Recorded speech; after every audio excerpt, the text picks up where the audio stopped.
सरकारी रुग्णालयात उपचार करण्यास विलंब करणं आता डॉक्टर्सना महागात पडणार आहे। अशा डॉक्टर्सवर थेट कारवाई करण्याचा निर्णय आरोग्य विभागाने घेतलाय। नेमका हा निर्णय काय पाहूयात आपण।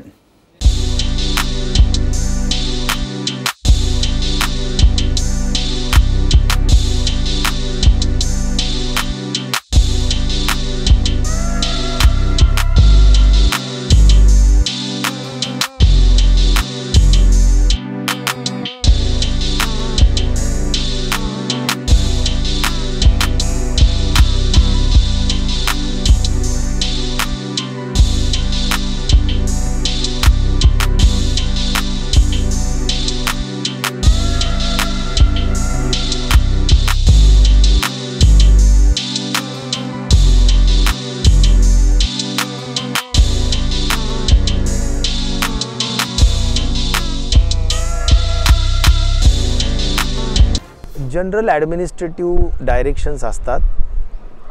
यामध्ये मला वाटत नाही की फार वेगळा विषय आहे आणि चर्चेचा विषय पण असू शकत नाही। जे चुकतात त्यांच्या संबंधी हा विषय असू शकेल। मला नाही वाटत की इन जनरल काही कोणाच्या संबंधी असा विषय असू शकतो। त्यामुळे चुकीचं काही गोष्ट असेल जी तुमच्या शासन नियमावलीत बसत नाही त्यावेळी हा ॲडमिनिस्ट्रेटिव्ह डिसिजन असतोच। राज्यातल्या ग्रामीण भागात सर्वसामान्य नागरिक मोठ्या विश्वासाने शासकीय रुग्णालयांमध्ये उपचार घेण्यासाठी जातात। मात्र वेळेत उपचार मिळत नसल्यामुळे त्यांची निराशा होते। मग ते नाईलाजास्तव अधिकचे पैसे देऊन खासगी रुग्णालयात उपचार घेणं पसंत करतात।